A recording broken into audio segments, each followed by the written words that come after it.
పిండి పదార్థాన్ని పరీక్షించేందుకు సజల అయోడిన్ ద్రవం, అది ఏ రంగులో ఉంటుంది? పసుపు లేదా గోధుమ రంగులో ఉంటుంది సజల అయోడిన్ ద్రవము. ఈ సజల అయోడిన్ ద్రావణం అనేది మనము పిండి పదార్థాన్ని పరీక్షించడానికి వాడతాం. ఆకుపైన ఈ సజల అయోడిన్ ద్రావణాన్ని వేస్తే అది ముదురు నీలిరంగులోకి మారితే పిండి పదార్థం ఉన్నట్టు. నెక్స్ట్, ప్రోటీన్ల నిర్ధారణ కోసము పరీక్షలో ఏంటంటే 2%, 2% కాపర్ సల్ఫేటు, 10% సోడియం హైడ్రాక్సైడ్. అంటే 2 గ్రాముల కాపర్ సల్ఫేట్కు 100 ml నీరు కలపాలి. 10 గ్రామ్ సోడియం హైడ్రాక్సైడ్కు 100 ml నీరు కలపాలి. 1 gram sodium hydroxide equal to 6 sodium hydroxide pellets. ప్రోటీన్ల నిర్ధారణ పరీక్ష వంకాయ లేదా ముదురు నీలి రంగులోకి మారుతుంది. వంకాయ లేదా ముదురు నీలి రంగులోకి మారితే ప్రోటీన్లు ఉన్నట్టు. బియ్యంలో పిండి పదార్థాలు ఎక్కువగా ఉంటాయి. నూనెలో కొవ్వులు ఎక్కువగా ఉంటాయి. పప్పు, పాలు, మాంసంలో ప్రోటీన్స్ ఎక్కువగా ఉంటాయి. ప్రోటీన్లు అనేది ఎదిగే పిల్లలకు చాలా అవసరం. మనకు పీచు పదార్థాలు, కార్బోహైడ్రేట్స్ అనేవి జీర్ణం కావు. కార్బోహైడ్రేట్స్ అంటే పీచు పదార్థాలే కదా, అవి మనకు జీర్ణం కావు. చిలగడ, బీరకాయ, బెండ, చిక్కుడులో పీచు పదార్థాలు ఎక్కువగా ఉంటాయి. పండ్ల పొట్టుల్లో కూడా పీచు పదార్థం ఎక్కువగా ఉంటుంది. అరటి, యాపిల్, బొప్పాయి, పాలకూర, గుమ్మడి, బఠానీ, గోధుమలు, వీటన్నిటిలో కూడా పీచు పదార్థాలు ఎక్కువగా ఉంటాయి. ఆధునిక పోషణ శాస్త్రవేత్త ఫ్రెంచ్ దేశస్థుడు లేవోయిజర్. ఇతని కాలం 1743 నుండి 1793 వరకు. జేమ్స్ లిండ్స్ అనే శాస్త్రవేత్త 1752లో స్కార్వీ అనే వ్యాధిని పండ్లు, కూరగాయల ద్వారా నివారించవచ్చని కనుగొన్నాడు. ఎప్పుడు కనుగొన్నాడు అంటే 1852లో కనుగొన్నాడు. అతని బర్త్ ఏమో 1752. నెక్స్ట్,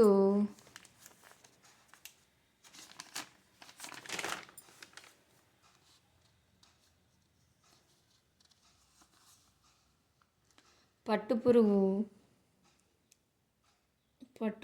విత్తనాలు, పట్టుపురుగు గుడ్లనే విత్తనాలు అంటారు.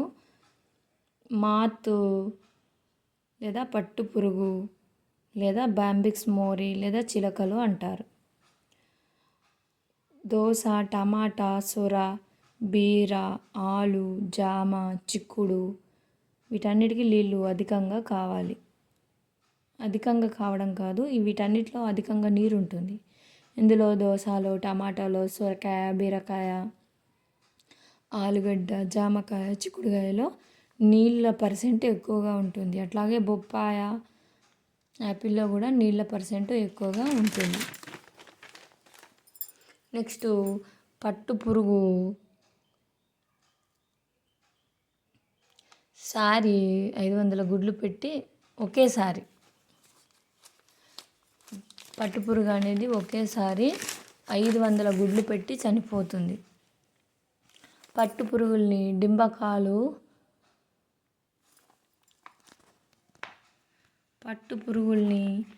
డింబకాలు అని కూడా అంటారు. అమ్మే కేంద్రము అంటే పట్టుపురుగుల్ని లేదా డింబకాలని అమ్మే కేంద్రంను గ్రైన్ ఏజెస్ అంటారు. పట్టుపురుగుల్ని కొంటారు. ఇక్కడ గ్రైన్ ఏజెస్లో ఏం కొంటారు మరి అంటే పట్టుపురుగుల్ని కొంటారు. హార్స్లీ హిల్స్ అనేది చిత్తూరులో ఉంటుంది. ఇది విత్తనాభివృద్ధి కేంద్రం.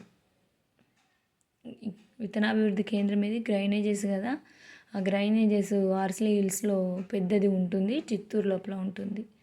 మహబూబ్ నగర్, మెదక్ నుంచి వచ్చి ఈ చిత్తూరులో ఉన్న ఆర్స్లీ హిల్స్ దగ్గర పట్టుపురుగుల్ని కొంటారు. అంటే చిత్తూరుకి మహబూబ్ నగర్ నుంచి మెదక్ నుంచి వస్తారన్నట్టు ఈ పురుగుల్ని కొనడానికి. సంవత్సరంకు 5-6 సార్లు పట్టుకాయల దిగుబడి వస్తుంది. సెరికల్చర్ అంటే పట్టు పరిశ్రమ. పట్టు ఎగ్స్ నుంచి వస్త్రాల వరకు సెరికల్చర్లో భాగం. గొంగళి పురుగు రోజంతా డే అండ్ నైట్ తింటూనే ఉంటుంది. వెదురు పల్లెలు మల్బరీ ఆకులు వేసి ఈ పురుగుల్ని అంటే ఈ లార్వాల్ని అక్కడ ఉంచుతారు. వాటినే చంద్రికలు అని కూడా అంటారు. 30 నుంచి 35 రోజుల తర్వాత గొంగళి పురుగు తినదు. అంటే ఈ గొంగళి పురుగులను చంద్రికల అనే వెదురు పళ్ళెంలో వేసి మల్బరీ ఆకులు వేసి ఉంచుతారు. అదేమో రోజంతా డే అండ్ నైట్ తింటుంది. కాకపోతే 30-35 రోజుల తర్వాత తినడం ఆపేస్తుంది. గుడ్డు లేదా వల తన చుట్టూ అల్లుకుంటుంది. పట్టుకాయ లేదా కకూన్ 2-3 వారాల తర్వాత చిలకలుగా మార్పు చెందుతాయి. కాబట్టి 2-3 రోజులకే తొలగించాలి వాటిని. డింబకాలు చంపడాన్ని స్టిఫింగ్ అంటారు. స్టిఫింగ్ 10-15 నిమిషాలలో రీలింగ్ కేంద్రాల్లో జరుగుతుంది. కకూన్ల అమ్మకము ఎక్కువగా హిందూపురం, మదనపల్లి, ధర్మవరం, కదిరి, పాలమనేరు, రాయచోటి, హైదరాబాద్లో జరుగుతుంది. టస్సర్ పట్టు దేశాలి పట్టు గిరిజనులు ఎక్కువగా తయారు చేస్తారు. కరీంనగర్, వరంగల్, ఖమ్మం, ఆదిలాబాద్లో ఈ దేశాలి పట్టు అయిన టస్సర్ పట్టు దొరుకుతుంది. పట్టు పురుగులు టర్మినేలియా ఓక్ చెట్లపైన వీటి గుడ్లు పెట్టి టస్సర్ పట్టును ఉత్పత్తి చేస్తాయి. రీలింగ్ విధానం రీలరు, ట్విస్టర్ యంత్రాలతో జరుగుతుంది. రీలింగ్ అంటే కకూన్ల నుంచి దారం తీయడాన్ని రీలింగ్ అంటారు. అవి రీలరు, ట్విస్టర్ యంత్రాలతో తీస్తారు. పట్టు దారాల్లో ఉండే ప్రోటీన్లు సిరిసిన్, ఫైబ్రోయిన్. 3-8 దారాలు తీసి నూలు తయారు చేస్తారు.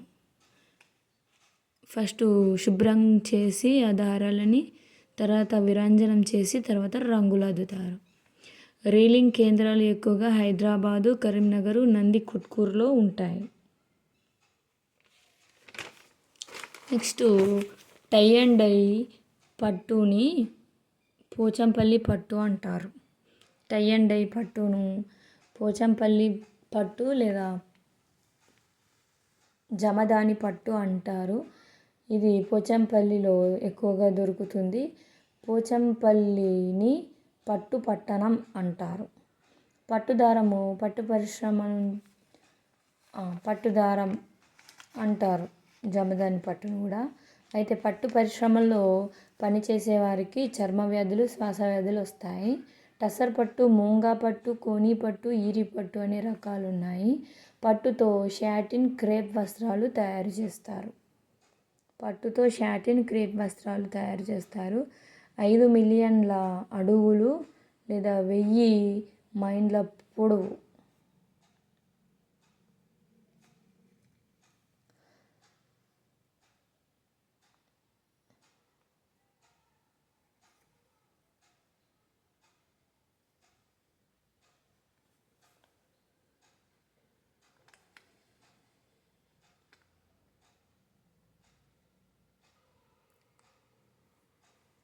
నెక్స్ట్ మెరీనో ఉన్ని అనేది నున్నగా ఉంటుంది. ఇందులో ఈ మెరీనో ఉన్నిలో ఉండేటి ప్రోటీన్లు ఫ్లీస్ లేదా ఫర్ అనే ప్రోటీన్లు ఉంటాయి. అట్లాగే కెరాటిన్ కూడా ఉంటుంది. పట్టుపురుగు గుడ్డు, తర్వాత లార్వా, తర్వాత ప్యూపా, తర్వాత ఇమాగో ఆర్ ప్రౌఢ దశ. నెక్స్ట్ ఒక కకూన్ నుంచి 1000 నుంచి 3000 దారాలు వెళ్తాయి. ఒక్క కకూన్ నుంచి 1000 లేదా 3000 దారాలు వెళ్తాయి. అయితే 500 గ్రాముల పట్టు తయారీకి 2000 నుంచి 3000 కకూన్లు కావాలి. ఈ 2000 లేదా 3000 కకూన్ల నుంచి తీసిన దారము 5 మిలియన్ల అడుగులు లేదా 1000 మైళ్ళ పొడవు ఉంటుంది. అంటే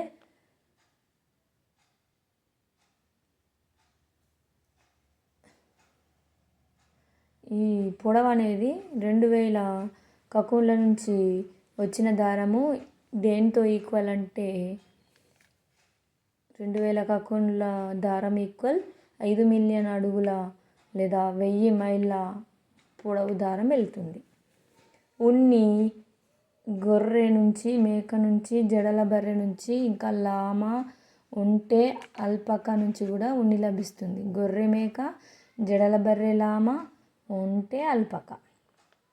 మెరీనో గొర్రె నుంచి 5 అంగుళాల పొడవు గల ఉన్ని లభిస్తుంది. ఇది 5 నుంచి 18 కిలోల ఉన్నిని ఇస్తుంది మెరీనో గొర్రె. ఇది స్మూత్గా ఉంటుంది కాబట్టి స్వెటర్లు, షాల్వాలు తయారు చేస్తారు మెరీనో గొర్రె నుంచి. రాజస్థాన్ ఒంటె నుంచి లభించే ఉన్ని ఎలా ఉంటుంది? గరుకుగా ఉంటుంది. అండ్ కాశ్మీర్ మరియు అంగోరా గొర్రె, కాశ్మీర్ నుంచి లభించే అంగోరా గొర్రె అనేది నున్నగా ఉంటుంది. గొర్రె, మేక, జమ్మూ కాశ్మీరు అంటే గొర్రెల్ని, మేకల్ని ఎక్కడ ఎక్కువగా పెంచుతారంటే జమ్మూ కాశ్మీర్, హిమాచల్ ప్రదేశ్, ఉత్తరాంచల్, సిక్కిం, అరుణాచల్, హర్యానా, పంజాబ్, రాజస్థాన్, గుజరాత్లలో మేకల్ని, గొర్రెల్ని ఎక్కువగా పెంచుతారు. వసంత ఋతువుల్లోనే ఉన్నిని కట్ చేస్తారు. ఫస్ట్ రేజర్తో ఉన్న ఉన్నిని తొలగిస్తారు. తర్వాత షీరింగ్ చేస్తారు. అంటే గ్రీజు పూయడాన్ని షీరింగ్ అంటారు. తర్వాత శుభ్రం చేస్తారు. తొలగించిన ఉనికి షీరింగ్ చేశారు, గ్రీజు పూశారు కదా, దాన్ని శుభ్రం చేస్తారు. శుభ్రం చేయడాన్ని స్కోరింగ్ అంటారు. శుభ్రం చేసిన తర్వాత ఉల్ క్లాసింగ్ చేస్తారు. అంటే సార్టింగ్. ఉల్ క్లాసింగ్ని ఏమంటారు? సార్టింగ్ అంటారు. ఉల్ క్లాసింగ్ అంటే చిన్నవి పెద్దవి ఉన్నీలని వేరు చేస్తారు. సార్టింగ్. ఉల్ క్లాసింగ్ అంటే సార్టింగ్. తర్వాత విరంజనం చేస్తారు. విరంజనం అంటే బ్లీచింగ్ వేసి విరంజనం చేస్తారు. తర్వాత రంగులు వేస్తారు, డయ్యింగ్. ఆ తర్వాత దువ్వడం, కార్టింగ్. ఆ తర్వాత వడకడం చేస్తారు, స్పిన్నింగ్. ఆ తర్వాత అల్లడం అంటే నిట్టింగ్. తర్వాత చుట్టడం, రోలింగ్. ఈ ప్రాసెస్లో ఉన్ని నుంచి వస్త్రం తయారవుతుంది. ఫస్ట్ షీరింగ్ అంటే గ్రీజు పూయడం, తర్వాత శుభ్రం చేయడం, స్కోరింగ్, తర్వాత ఉల్ క్లాసింగ్, సార్టింగ్, తర్వాత విరంజనం, బ్లీచింగ్, తర్వాత రంగు వేయడం, డయింగ్, తర్వాత దువ్వడం,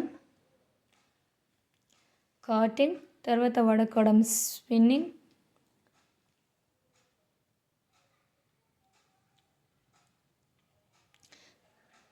తర్వాత అల్లడం, నిట్టింగ్, తర్వాత చుట్టడం, రోలింగ్. నెక్స్ట్ నిలువు దారాల్ని పడుగు అంటారు, అడ్డు దారాల్ని పేక అంటారు. నెక్స్ట్ మగ్గం ముఖ్య భాగాలు పటక, హార్నస్. పత్తిలో సెల్యులోజ్ ఉంటుంది, కార్బోహైడ్రేట్స్ ఉంటాయి, అంటే పిండి పదార్థాలు కూడా ఉంటాయి. పట్టులోనేమో ప్రోటీన్ ఉంటుంది.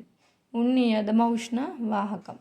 ఉన్ని దారాల్లో గాలి నిల్వ ఉంటుంది. 2700 సంవత్సరంలో, క్రీస్తుపూర్వం 2700 సంవత్సరంలో కన్ఫ్యూషియస్ కథ ప్రకారం చైనా రాణి లీజు హిలింగ్షి హంగ్తా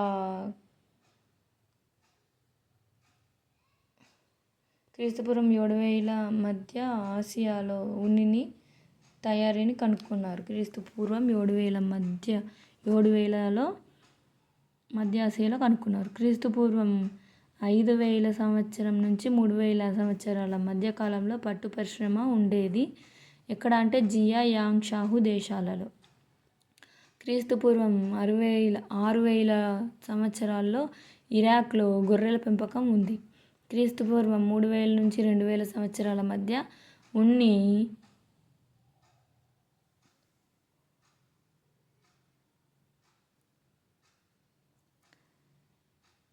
ఆభరణాలు వాడకం ఉండేది. 8వ లేదా 15వ శతాబ్దంలో బ్రిటిష్ వాళ్ళు ఉన్ని అమ్మడం నిషేధించారు. ఉన్ని చైనా, ఆస్ట్రేలియాలో ఎక్కువగా దొరుకుతుంది. నెక్స్ట్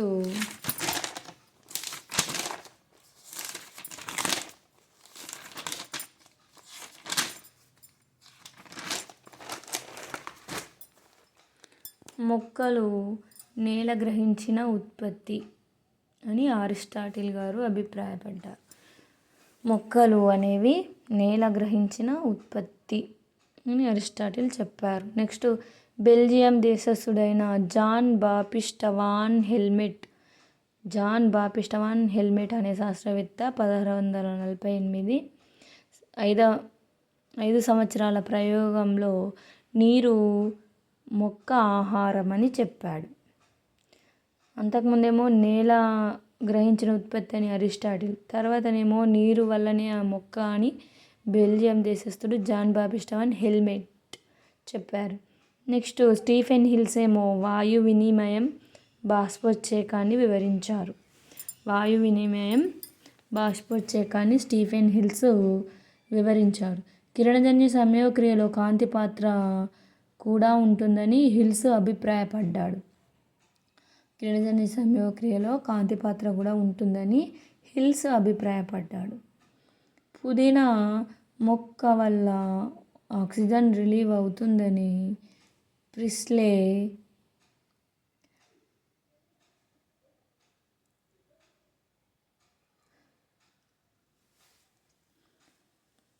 పుదీనా మొక్క ప్రయోగం ప్రిస్లే చేశాడు కదా. అందులో CO2 మొక్కలు O2 గాలి శుద్ధి, అంటే CO2ను పీల్చుకొని మొక్కలు O2 విడుదల చేసి గాలిని శుద్ధి చేస్తాయని ప్రిస్లే అభిప్రాయపడ్డాడు. జంతువులు విడిచే CO2 గాలిని మొక్కలు పీల్చుకొని O2 గాలిని వదులుతాయని అభిప్రాయపడ్డాడు. ఈ ప్రయోగం పుదీనా మొక్క ద్వారా అతను చేశాడు. ప్రిస్లేని ఇంజనౌజ్ ఫాలో అయ్యాడు. ప్రిస్లేని ఎవరు ఫాలో అయ్యారు? ఇంజనౌజ్ ఫాలో అయ్యాడు. CO2 ప్లస్ నీరు, సన్లైట్, పత్రహరితం సమక్షంలో గ్లూకోజు, ఇంకా O2, ఆక్సిజను, ఇంకా నీరు కూడా విడుదలవుతుంది. ఆ తర్వాత పిండి పదార్థం కూడా విడుదల అవుతుంది కిరణజన్య సంయోగక్రియలో. నెక్స్ట్ ఆకుపచ్చని పదార్థము క్లోరోఫిల్. వరి, గోధుమ పసుపచ్చగా మారితే దానికి యూరియా మందును వేస్తే ఆకుపచ్చగా అవుతాయి. కొన్ని మొక్కల్లో కాండం బెరడులోని లెంటి సెల్స్ కూడా వాయు వినిమయం చేస్తాయి. కొన్ని మొక్కల్లో కాండం బెరడుపై ఉండే లెంటి సెల్స్ కూడా వాయు వినిమయం చేస్తాయి. కాంతి లేకపోతే అనే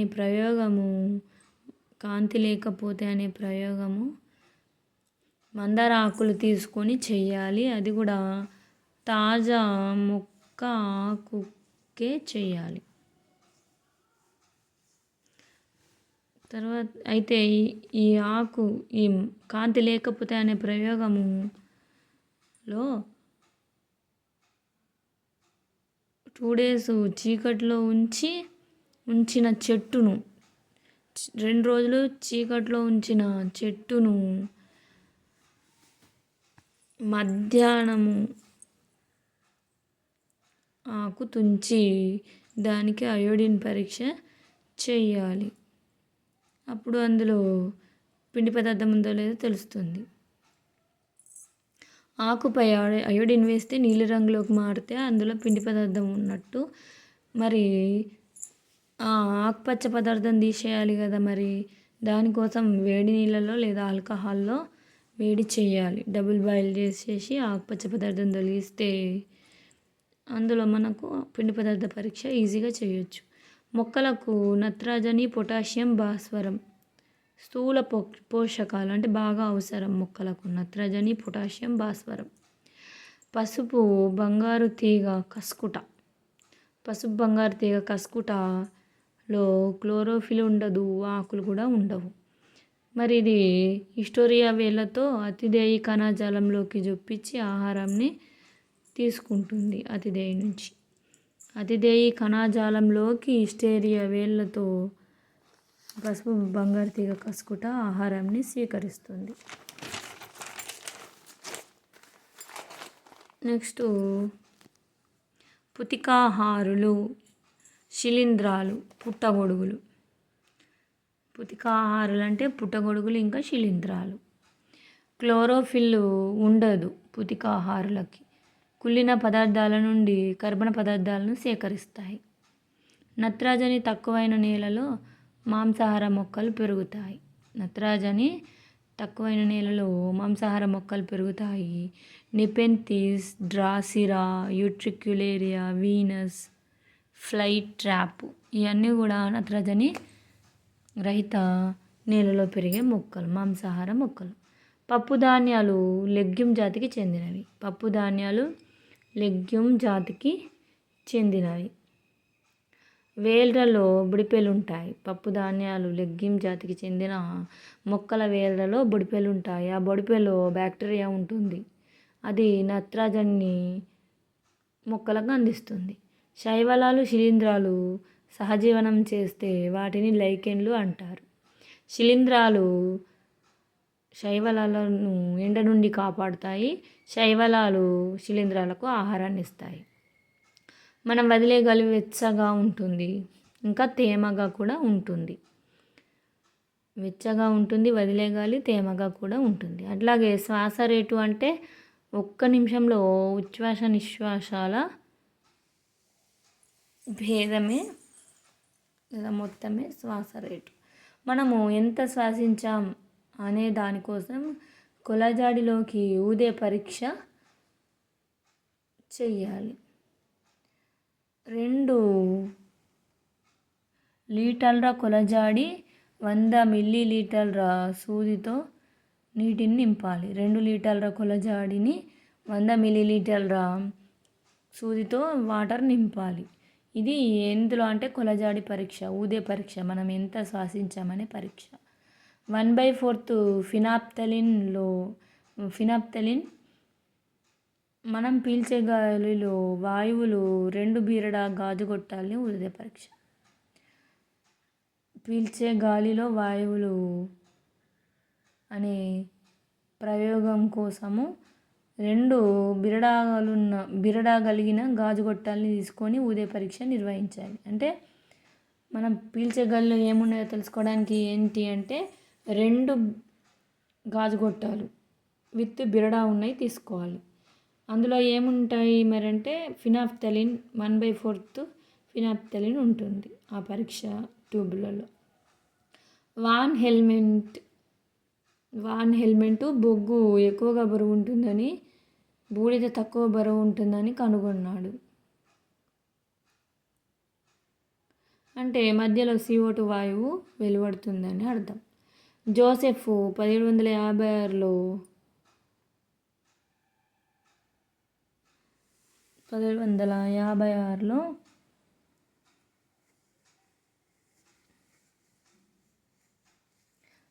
నల్ల సున్నం రాయి వేడి చేస్తే, జోసెఫ్ అనే శాస్త్రవేత్త నల్ల సున్నపు రాయిని వేడి చేస్తే లేదా ఆమ్ల చర్య జరిపితే స్థిర గాలి అయిన కార్బన్ డైఆక్సైడ్ వెలువడుతుందని తెలుసుకున్నాడు.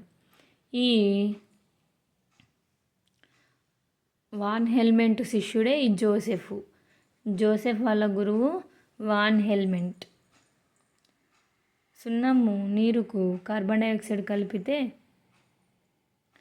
పాల రంగు ఏర్పడుతుంది.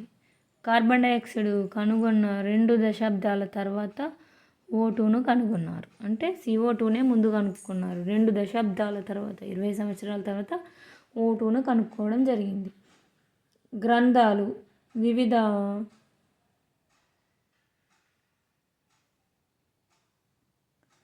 వాయువుల ప్రయోగాలు, పరిశీలనలు అనేది రాశారు. Joseph Priestley O2 కనుక్కున్నాడు. జోసెఫ్ ప్రిస్లేని ఆక్సిజన్ను కనుక్కున్నాడు. Lavoisier గురువేమో Priestley. లేవోయిజరు ఇక్కడ మనం ఒకటి గుర్తుంచుకోవాలి. జోసెఫ్ ప్రిస్లేనేమో ఆక్సిజన్ కనుక్కున్నాడు, కానీ ఆక్సిజన్ అని పేరు పెట్టింది మాత్రం లేవోయిజర్. అంటే ప్రిస్లే శిష్యుడే లేవోయిజర్, అంతే కదా. గురువు ఏమో కనిపెట్టాడు, దానికి పేరు శిష్యుడైన లేవోయిజర్. ప్రిస్లే గురువైన ప్రిస్లే ఓటును కనుక్కుంటే ప్రిస్లే శిష్యుడైన లేవోయిజర్ ఆక్సిజన్ని పేరు పెట్టాడు. గ్రీకు భాషలో ఆమ్లాలు తయారీ అని అర్థం వస్తుంది ఆక్సిజన్ అంటే.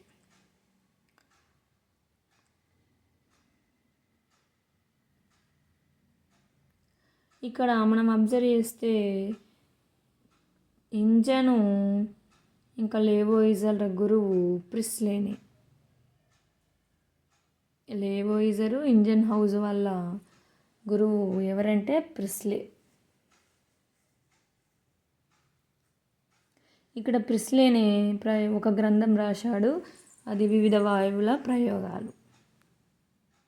1000 మిల్లీలీటర్ల శ్వాసలో O2 ఏమో 210 మిల్లీలీటర్లు ఉంటుంది.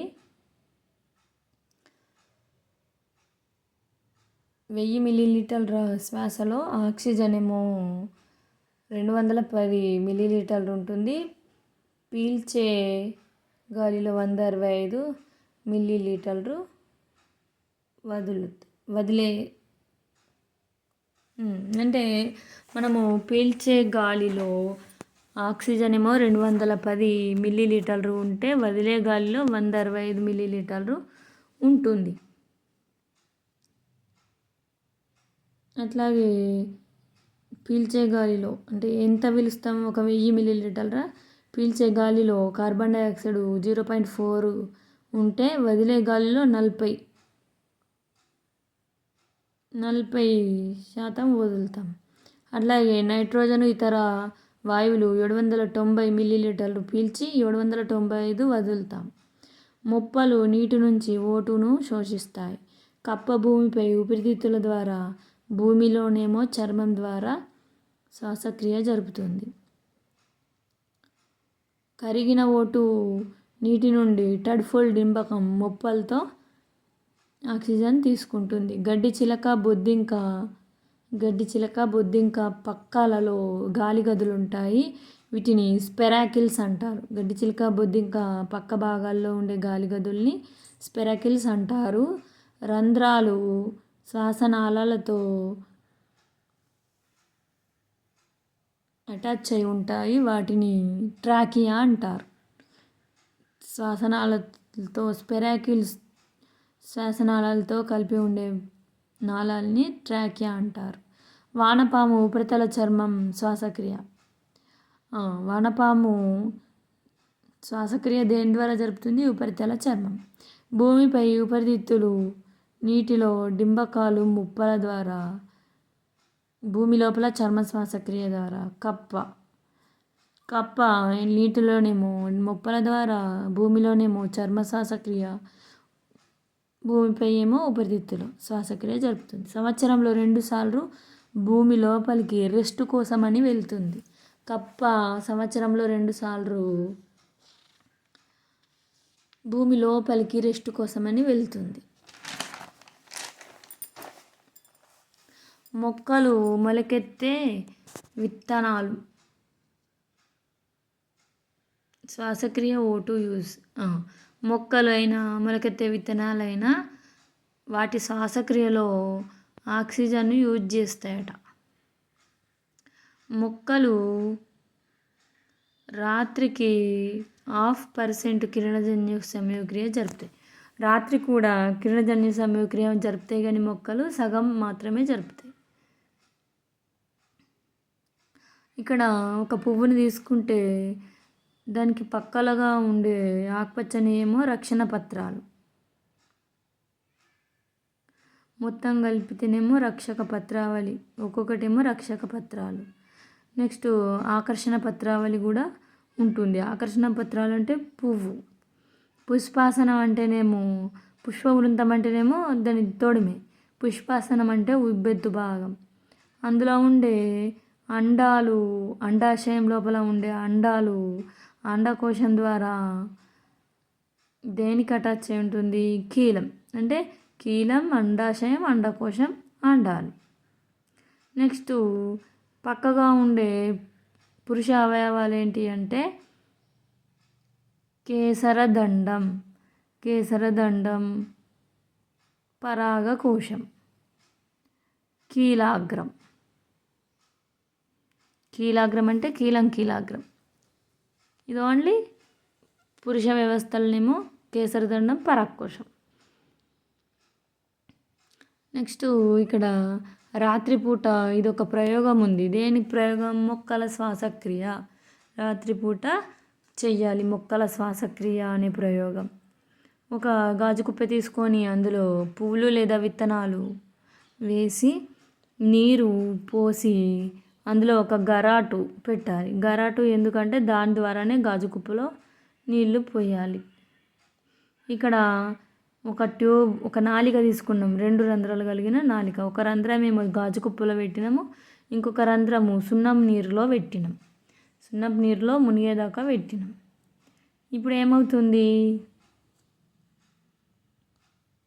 సున్నం నీరు నుంచి CO2 వచ్చి గాజు కుప్పలోకి చేరుతుంది. బంతి పువ్వు అనేది పుష్పగుచ్చం అంటారు బంతి పువ్వును, ఎందుకంటే అందులో పుష్పకాలు ఉంటాయి. గడ్డి చేమంతి పొద్దుతిరుగుడులో కూడా సేమ్ పుష్పకాలు ఉంటాయి. అంటే బంతి పువ్వు, గడ్డి చేమంతి, పొద్దుతిరుగుడు ఇవన్నీ కూడా పుష్పగుచ్చం అంటారు. అంటే పుష్పకాలు విడివిడిగా ఉంటాయి. మొదటి వలయంను రక్షణ పత్రావళి అంటారు, రెండవ వలయం ఆకర్షణక పత్రావళి, మూడవ వలయం కేసరావళి, నాలుగవ వలయం అండకోశం. మందార, ఉమ్మెంత, తూటి పూలు సంపూర్ణ పుష్పాలు. మందార, ఉమ్మెత్త, తూటి పూలు సంపూర్ణ పుష్పాలు. అసంపూర్ణ పుష్పము దోస, సోర, బొప్పాయి. అంటే బొప్పాయి చెట్టులో ఏదో ఒక పుష్పంలోనే అన్నీ ఉండవు, అయితే అది స్త్రీ పుష్పం అయి ఉంటుంది. స్త్రీ పుష్పాలు, పురుష పుష్పాలు విడివిడిగా ఉంటాయి. ఇందులో బొప్పాయి, దోస, సోరలో. లిల్లీలో ఆకర్షణ పత్రావళి, రక్షక పత్రావళి కంబైండ్ అయిపోయి ఒకటే పత్రావళిగా మారుతుంది. మిగతా 2 వలయాలు కలిపి 3 వలయాలు ఉంటాయి లిల్లీ పువ్వులు. ఏకలింగ పుష్పాలకు ఉదాహరణ సోర, దోస, బొప్పాయి, కాకర. అంటే పురుష పుష్పాలు, స్త్రీ పుష్పాలు వేరువేరుగా ఉంటాయి. అండాశయంలో అండాశయం అంటే అది ఫలంగా మారుతుంది. అందులోని అండాలు విత్తనాలుగా మారుతాయి. ఆత్మపరాగ సంపర్కం లేదా పరపరాగ సంపర్కం ద్వారా సంపర్కం జరుపుకుంటాయి. పరాగ రేణువులు పరాగ నాళంలోని పురుష సంయోగ బీజాలు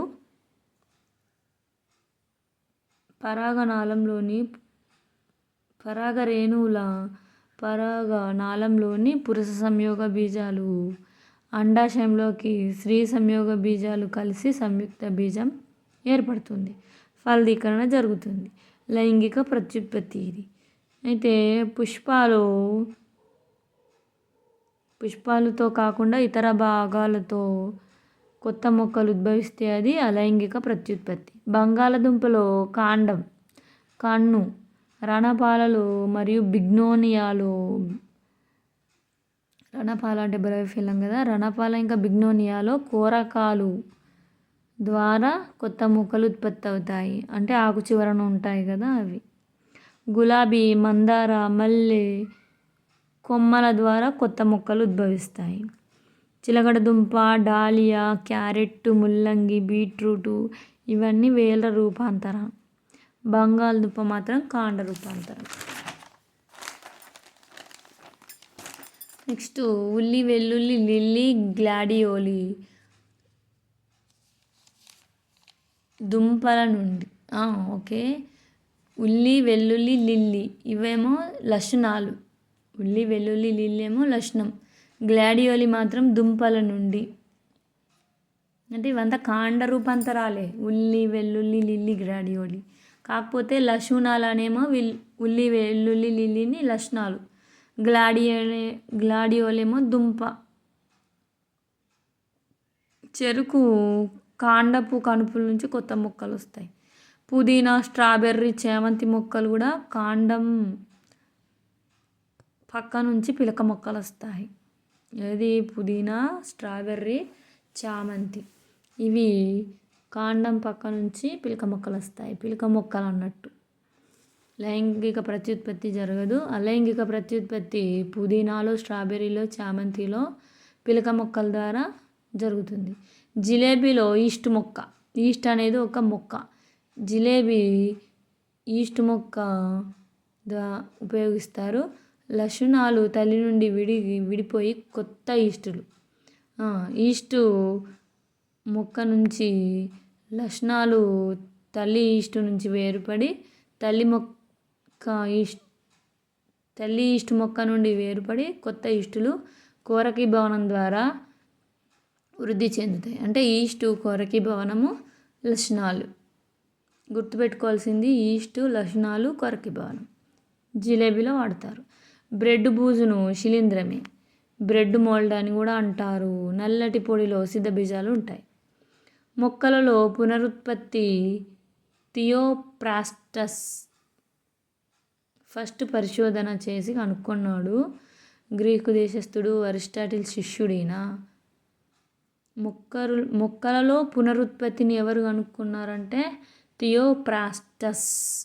మొక్కల్లో పునరుత్పత్తిని థియోప్రాస్టస్ కనుక్కున్నాడు. ఫస్ట్ పరిశోధన చేసింది కూడా ఈయననే, గ్రీకు దేశస్థుడు. ఇతను థియోప్రాస్టస్ అయిన అరిస్టాటిల్ శిష్యుడు. మనం ఇంకో 3, 4, 5, 6, 5 పేజెస్ చదివితే 7th కంప్లీట్.